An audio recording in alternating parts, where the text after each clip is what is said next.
Durante a nossa vida, nós nos utilizamos de situações comunicacionais diversas.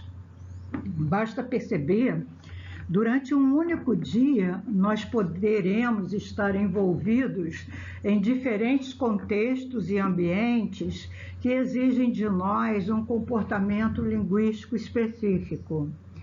Por exemplo, eu posso escrever uma lista de supermercado, eu posso deixar um recado para minha filha, eu posso mandar um e-mail para um amigo, eu posso escrever uma crônica, um conto, uma fábula. Essas diferentes maneiras de utilizar a linguagem para se comunicar é que a gente chama dos diferentes gêneros textuais que a gente vai estudar nesta aula. Para efeito de estudo, os gêneros textuais eles são divididos em primários e secundários. Os primários são aqueles que envolvem a voz, por exemplo, uma ligação telefônica, um diálogo, alguém contando uma piada, um caos, uma palestra, tudo que envolve a voz, a gente diz que é um gênero textual primário. Já o gênero textual secundário, ele aparece mais na escrita, né? Atualmente, com a internet, existem vários gêneros textuais novos, secundários, como um chat, né? Um blog. A troca de um e-mail é um diálogo. Não é? Você também pode ter, por exemplo, um diálogo na língua oral, você falando com a pessoa, ele seria um gênero textual primário. Mas dentro de um romance, o diálogo entre dois personagens passa a ser um gênero textual secundário. A comunicação ou exposição oral consiste na apresentação oral de um tema específico. Pode ser por um indivíduo ou por mais pessoas para um público específico, escolhido ou convidado. Ela pode ter, a temática ela pode ter um teor científico, administrativo, político, jornalístico, religioso, etc. Exemplos de uma comunicação ou exposição oral poderia ser uma aula temática, um seminário, um congresso, etc. O debate dá-se quando um grupo de pessoas se reúne para apresentar as ideias individuais e os argumentos individuais sobre determinado assunto. No debate, há uma ordem, né? Quem vai falar primeiro, quem fala depois, porque se não houver essa ordenação programada anteriormente, e se não houver o respeito pelo argumento do outro, pelas ideias do outro, o debate pode virar uma discussão.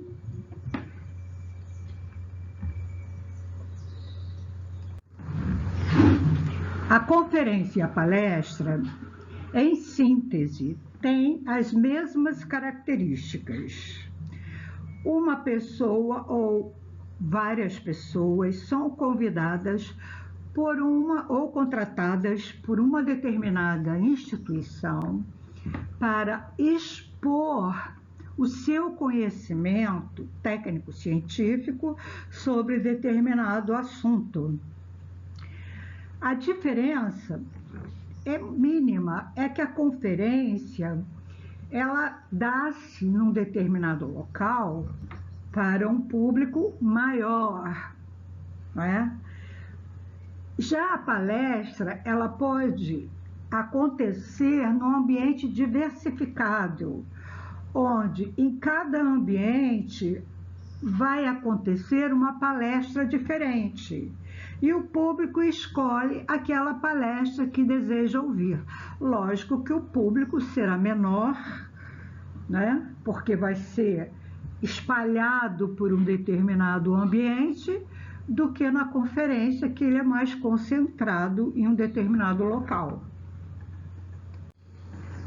O relato de experiência, como o próprio nome sugere, é o relato de uma pessoa sobre fatos ou situações que ela viveu, vivenciou, e que interessa a um determinado grupo. Ouvir essas experiências. O congresso pode ter porte regional, nacional, internacional. Normalmente, um congresso tem a duração de alguns dias. E no congresso pode haver diferentes conferências, mesas redondas, simpósios, comissões de debate, sessões de apresentação de trabalhos, né, tanto na comunicação oral como na comunicação escrita, ou através de mídias. Pode ter mini cursos com fraternizações, com coquetéis, jantares, entre outras atividades. O congresso, normalmente, ele é organizado por entidades ou sociedades e pode abranger diversos eixos temáticos, né, complementares. Também também deve ter um caráter técnico-científico.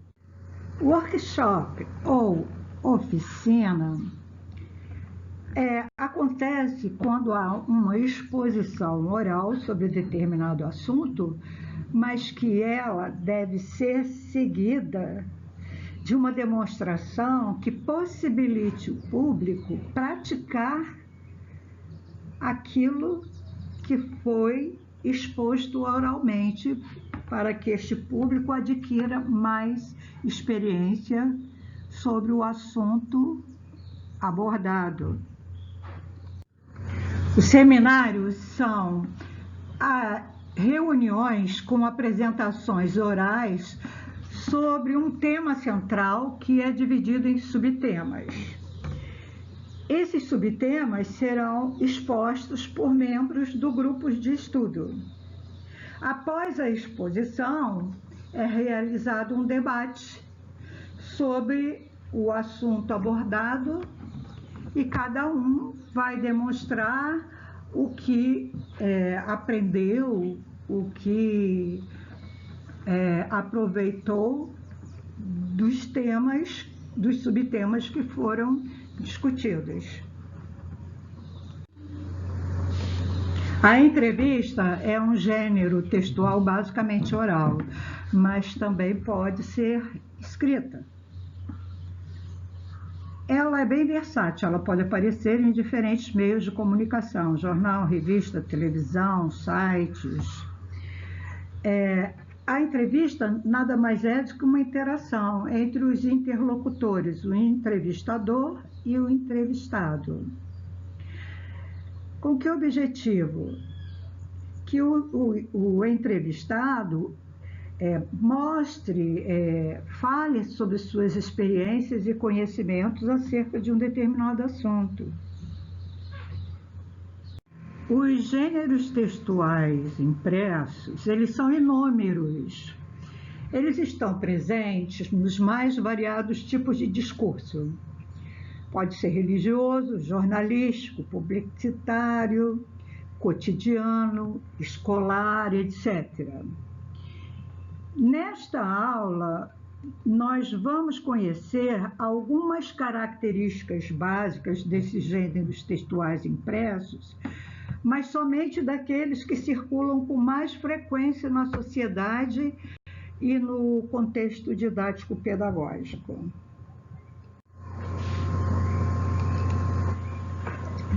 O editorial, ele é um gênero textual em que se discute um assunto ou uma questão a partir do ponto de vista do jornal, do redator-chefe ou da empresa jornalística.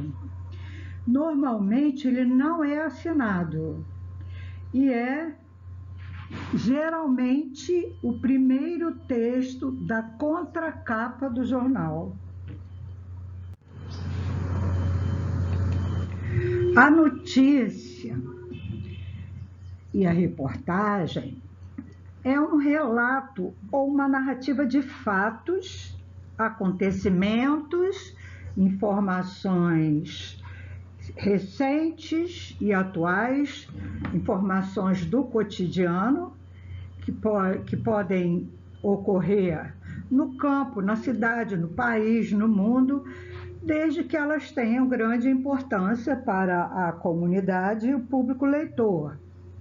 Há diversos tipos de notícias e elas são selecionadas e editadas de acordo com o veículo de comunicação. Os jornais podem ser classificados como populares, de circulação, de grande circulação, restritos. E as notícias, elas podem ser sobre política, sobre o mundo, sobre uma determinada cidade, sobre economia, etc.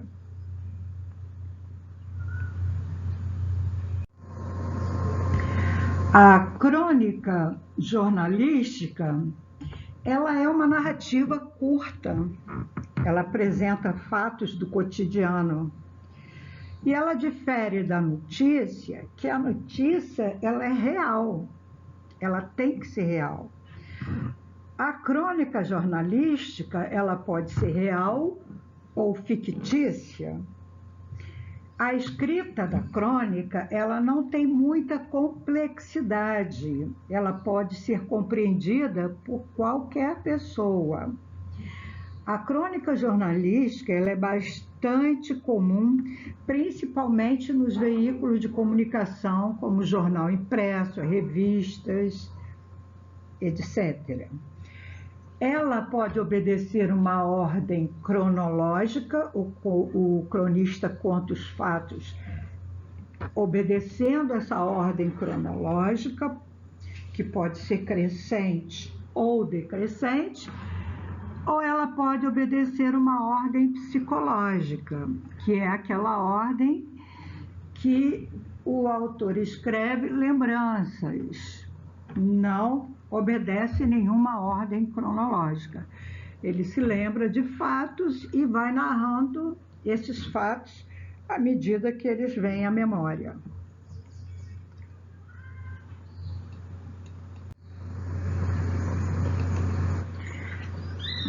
Carta do leitor geralmente é um texto argumentativo em que o leitor vai manifestar a opinião dele, a opinião crítica, a respeito de uma matéria ou de uma notícia que ele leu num determinado veículo de comunicação ou ouviu.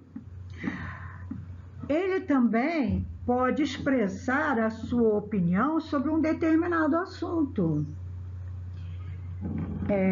Os jornais normalmente têm um local específico para a publicação das cartas dos leitores.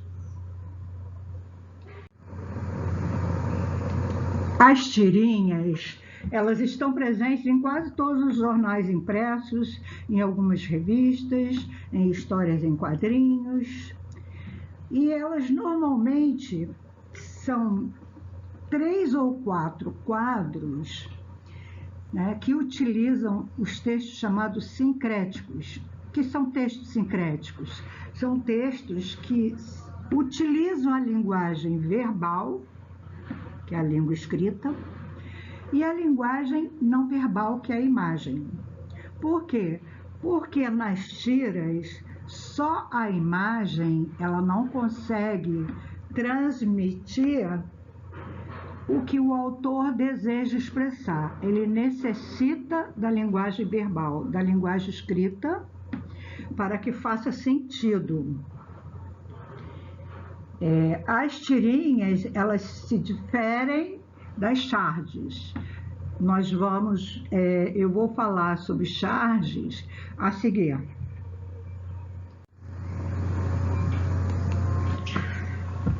A charge é uma ilustração ou um desenho humorístico que pode ter legenda ou não.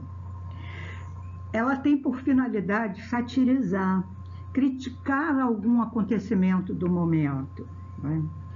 O autor, ele vai no desenho exagerar nos traços do caráter de alguém ou de alguma coisa para tornar esta coisa ridícula. Também é muito comum a publicação de charges em jornais, revistas, etc.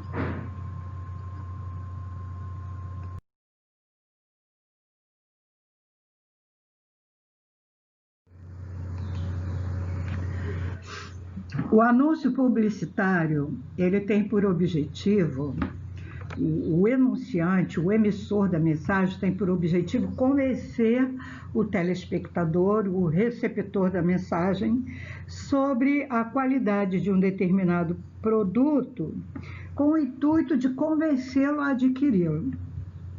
Normalmente, esse anúncio publicitário, ele aparece na mídia impressa, jornais, revistas, mas também há anúncios digitais, que estão presentes nos mais variados sites.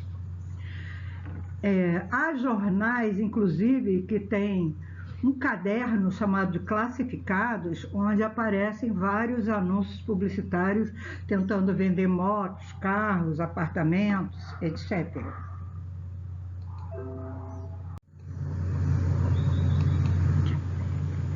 O cartaz é um tipo de texto que pode estar presente em diversas situações. Ele pode ser fixado no mural, em muros, em postes, paredes, pode ter uma dimensão, um tamanho variado. Pode ter desenhos, fotografias, as letras normalmente são grandes e chamativas. Dependendo de um contexto específico, ele é direcionado a um determinado público leitor. Há cartazes que divulgam eventos, cursos, avisos importantes, etc.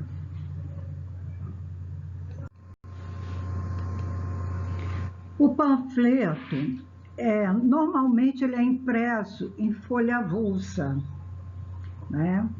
E aí ele tem um texto publicitário curtinho e chamativo.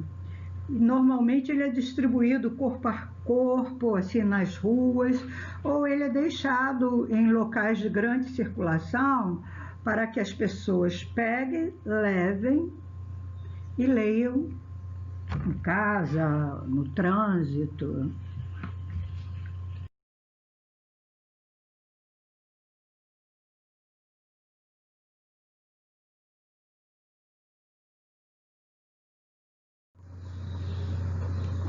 Monografia é um texto muito importante para a finalização de um curso acadêmico. Ele é requisitado, inclusive, para a certificação de curso na modalidade à distância. A instituição a que o aluno é vinculado determinará um número máximo e um número mínimo de páginas, as margens, o tipo de letra, as ilustrações e anexos. Para aqueles que terminam o curso de graduação, de forma geral, pede-se uma monografia ou um TCC, trabalho de conclusão de curso. Já para aqueles que fazem mestrado, é comum que se peça uma dissertação sobre determinado assunto. E aqueles que cursam o doutorado, a instituição exige que se faça uma tese. Aí é um trabalho maior.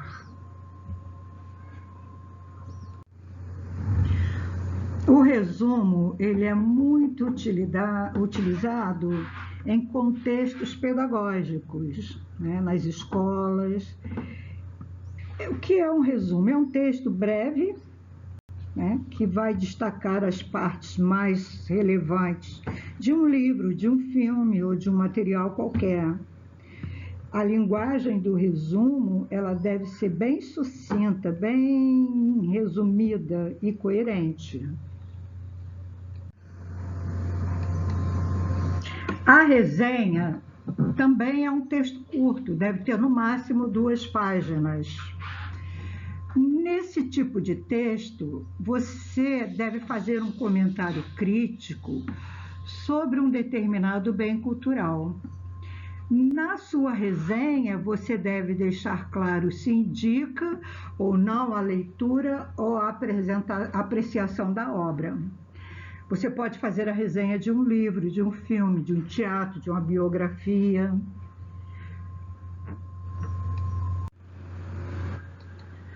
O artigo científico é um tipo de texto muito utilizado para divulgar resultados de pesquisas científicas no meio acadêmico. É um texto que deve apresentar e discutir ideias, os métodos utilizados, as técnicas que foram utilizadas, os processos e os resultados nas diversas áreas do conhecimento. Ou seja, deve comunicar o resultado das pesquisas, de debates de uma maneira clara, concisa e científica. O poema é um gênero textual, uma forma de arte, basicamente ligada à literatura. É um gênero textual em que o autor utiliza as palavras para despertar no leitor sensações diversas, interpretações diversas. Ele pode ter uma forma fixa ou livre, chamados versos livres. Ele pode ter rimas ou não. Há poemas que são narrativas, são poemas em prosa. Há poemas que utilizam, inclusive, de imagens, uma linguagem não verbal e linguagem verbal. A fábula e o apólogo, eles têm a mesma estrutura. São textos breves, textos pequenos, que no final há uma conclusão ético-moral. O que difere a fábula do apólogo é que na fábula há personagens que são animais. E no apólogo, os personagens são objetos. Por exemplo, Toy Story é um apólogo. Já Chapeuzinho Vermelho, que tem o lobo mau, é uma fábula.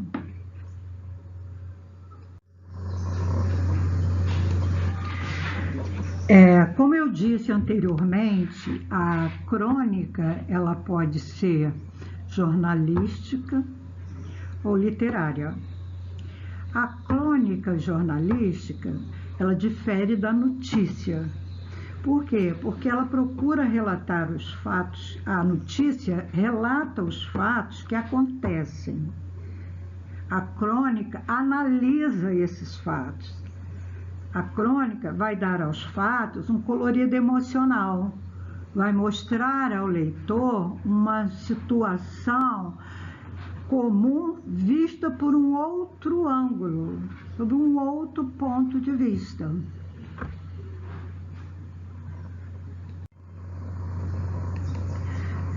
Já a crônica literária difere da jornalística, tem poucas diferenças, né?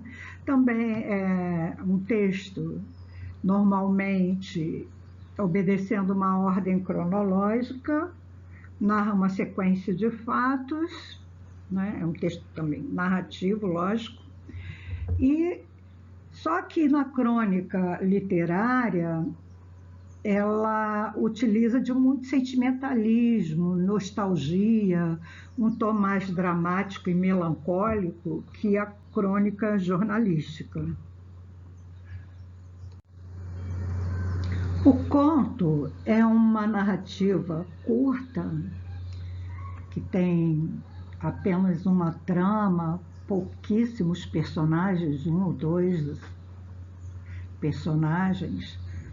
É uma narrativa breve, curta, menor do que a novela, menor do que o romance, e é um dos gêneros textuais mais usados na atualidade, mais lidos.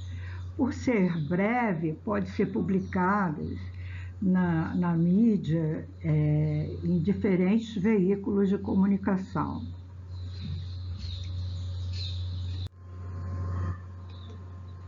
É muito comum encontrarmos certas dificuldades para diferenciar conto e crônica.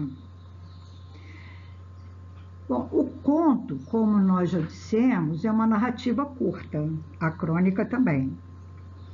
O conto tem um único conflito em seu enredo. A crônica é um gênero discursivo que busca retratar o cotidiano. Ela tem esse compromisso com a atualidade. O conto não.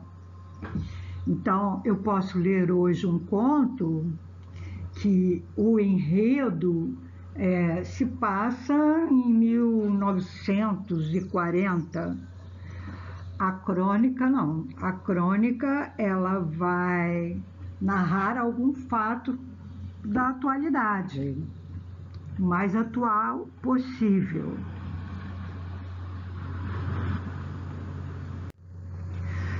A novela é um gênero textual intermediário. Ela é maior que o conto e menor que o romance. Então, eu vou tomar como exemplo a obra Capitães da Areia, do Jorge Amado, é uma novela. Porque o conto, ele tem uma trama, poucos personagens envolvidos na mesma trama. A novela, ela pode ter um número maior de personagens, mas todos os personagens estão... o número é maior de personagens do que o número de personagens do conto. Mas todos os personagens da novela também estão envolvidos em uma única trama. Por exemplo, Capitães da Areia é a história de vários meninos de rua. Mas todos estão...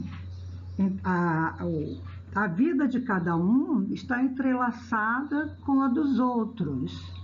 Então, é como se fosse uma única trama com vários personagens. Já no conto, não. São poucos personagens envolvidos numa mesma trama. A novela pode ter mais personagens envolvidos também numa única trama.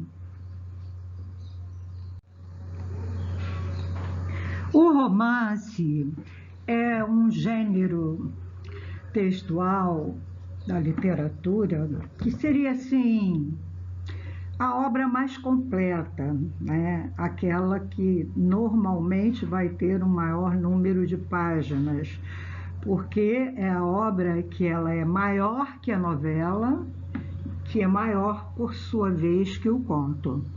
Então, no romance, o número de personagens é bem maior do que o número de personagens da novela e do conto.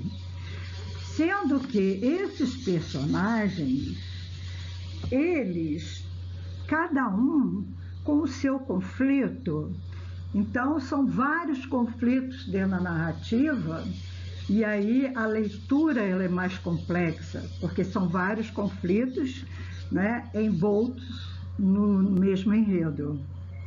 Então, a gente diz que o romance, ele é uma obra completa, é mais difícil, né, para o autor escrever um romance do que, por exemplo, escrever um conto. Ele é mais simples de ser escrito. Um romance já é uma obra mais complexa.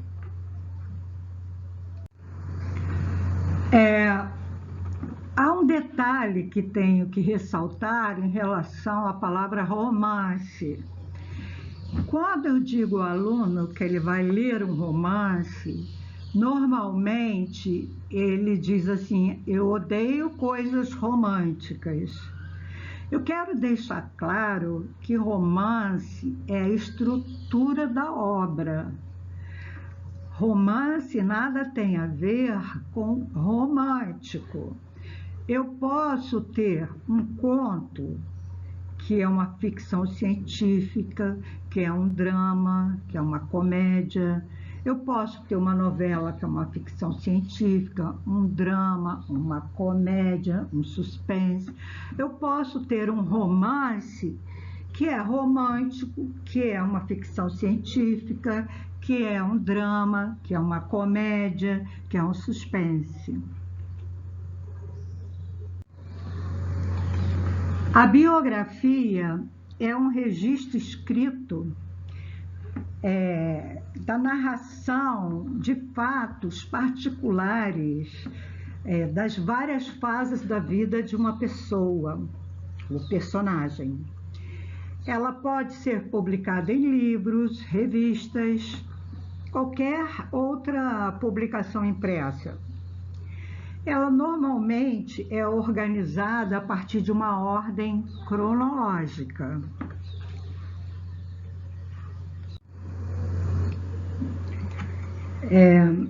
Vou citar agora alguns exemplos. Exemplos de poemas são vários. Poesias do Vinícius, do Carlos Drummond de Andrade, do Manuel Bandeira. Na internet, todos os dias, as pessoas leem no Facebook, no Instagram, várias poesias de diferentes autores, né? Apólogo e fábula, eu já disse os exemplos, né? E não vou repeti-los agora. Um exemplo de crônica, uma crônica bem famosa, é a carta do Pero Vaz de Caminha, que escreveu para o rei de Portugal, contando sobre o achamento do Brasil. Exemplos de conto são vários também. Tem, por exemplo, A Cartomante, do Machado de Assis. O Machado de Assis ele foi um excelente contista. Tem dele mesmo, eu tenho o conto A Carteira. Dele também tem um apólogo que ele escreveu. Ele também escreveu um apólogo. Tem Noite da Taverna, do Álvares de Azevedo. Novela Capitães da Areia, do Jorge Amado. Uma outra novela, O Alienista, do Machado de Assis. Romance tem uma infinidade, né? Tem Vidas Secas, do Graciliano Ramos. Tem A Hora da Estrela, da Clarice Lispector. Tem, deixa eu ver aqui, Iracema, do José de Alencar. São muitos, muitos exemplos. Bom, uma lista de compras, geralmente é escrita em papel avulso, numa agenda, é uma sequência de nomes em ordem alfabética ou não, daquilo que se necessita, né, comprar. É útil no planejamento do orçamento familiar, por exemplo. Lista de supermercado, itens a comprar, arroz, açúcar, feijão, etc. Um bilhete é um texto escrito de maneira simples e breve. É uma mensagem bem reduzida na forma e no conteúdo, né? Normalmente se utiliza de uma linguagem coloquial, e os bilhetes sejam entregues em mãos, ou podem ser afixados na geladeira, no computador, deixados em cima de uma mesa. Por exemplo, filha, não me perturbe, estou dormindo. Mãe, não se preocupe, estou bem, fui jogar futebol.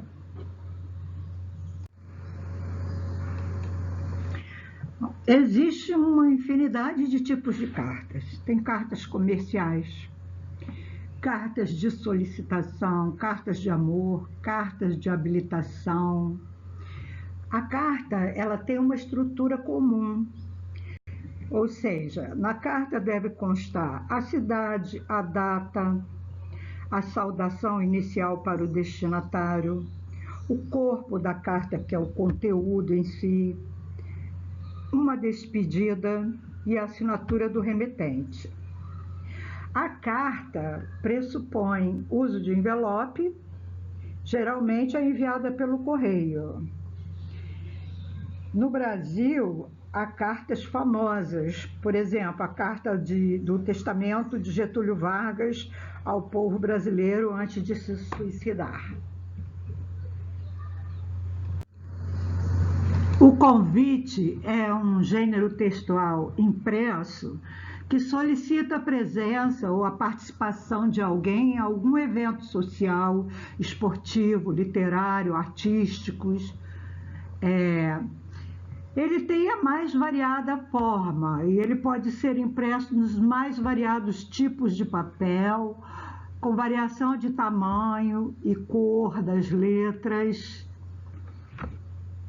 No meio pedagógico, é possível montar convites para a apresentação cultural da turma, de um grupo de alunos, um recital de poesias, uma gincana, uma competição esportiva. Prova ou teste escritos trata-se de um texto impresso que possui geralmente de 1 a 4 páginas, onde são publicadas perguntas abertas ou fechadas, objetivas ou de múltipla escolha, e tem por objetivo avaliar o conhecimento do estudante.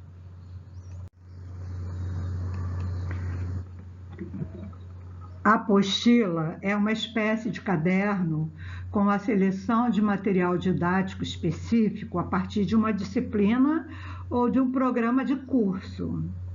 Geralmente é encadernado e distribuído aos estudantes. Livro didático está presente ou deveria estar em todas as escolas públicas brasileiras e ao alcance de todo o estudante. Também é encontrado para consulta nas bibliotecas escolares.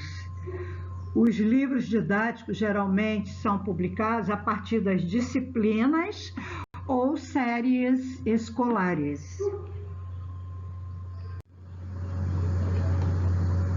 Dicionário, glossário, enciclopédia são publicações que apresentam uma compilação em ordem alfabética ou temática de opiniões, ideias utilizadas na mesma época por um indivíduo. Pode ser um escritor, um filósofo, por exemplo, ou por um grupo de indivíduos, termos históricos, ou ainda a compilação de termos de determinada profissão. Há muitos dicionários que têm informações importantes sobre determinadas áreas do saber, como informática, hotelaria, carpintaria, zoologia, etc. Atualmente, há uma variedade enorme de gêneros textuais digitais. E você pode encontrá-los em vários ambientes virtuais. Mas alguns deles são bem parecidos com os gêneros textuais orais ou gêneros textuais escritos. Por exemplo, a carta pessoal, o bilhete, praticamente pode ser substituído por um e-mail. Uma conversação em grupo ou não seria o chat. Uma aula por correspondência pode ser um e-mail educativo, uma plataforma educacional. Um diário pessoal pode ser um blog, por exemplo, comparado a um blog. Uma conferência, um debate, pode ser através de uma videoconferência. Então, eles são bem similares.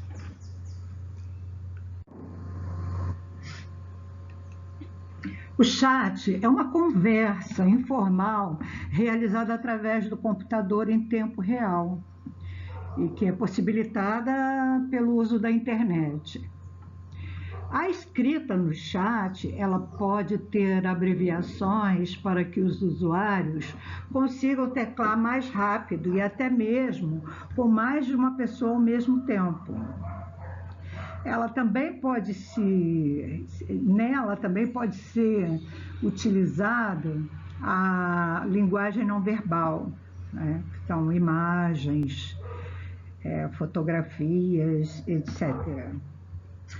Há vários programas que possibilitam o chat, como MSN, Skype, Facebook, etc. O blog surgiu da vontade de algumas pessoas de publicar seus diários íntimos na internet. Isso começou por volta de 1994.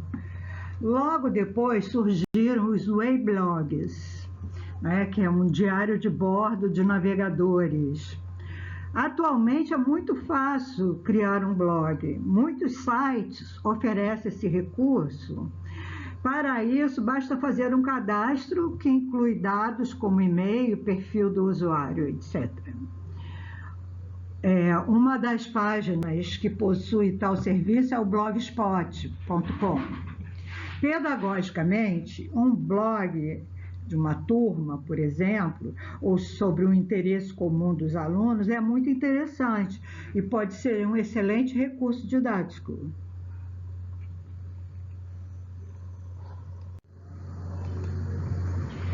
No meio físico, toda pessoa tem ou deveria ter um endereço, né? Nome da rua, número, bairro, cidade, etc.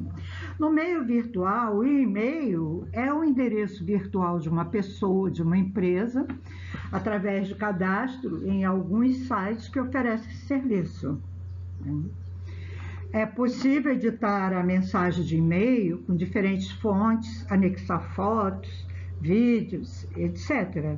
Muitos provedores oferecem serviço, Yahoo, Terra, UOL, Gmail, Hotmail. Videoaula, como o próprio nome diz, consiste em uma aula acessada por meio de vídeo, ou seja, uma aula previamente gravada em um estúdio com o professor para ser disponibilizada posteriormente em um ambiente virtual de ensino-aprendizagem. Ou também pode ser num programa televisivo. É muito utilizada no ensino na modalidade à distância. Videoconferência uma das características básicas da videoconferência é a ênfase na interação de pessoas que se reúnem através das redes computacionais. É uma conferência, ou seja, um debate, uma discussão, um fórum de discussão que é realizado através da conexão de redes. Na videoconferência, há a existência de telas onde os usuários possam se ver e compartilhar falas em tempo real. No ensino na modalidade à distância, é comum marcar ao menos uma videoconferência por período para que o professor e os alunos possam discutir tópicos importantes daquilo que estão aprendendo.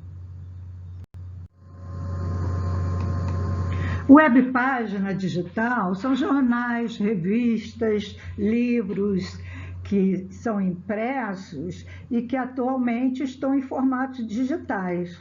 Por exemplo, o jornal O Globo, o jornal O Dia, eles têm o jornal impresso, mas também têm em forma de webpágina. Revistas como Folha de São Paulo, a Revista Veja, aliás, jornal Folha de São Paulo, Revista Veja, Revista Época, etc.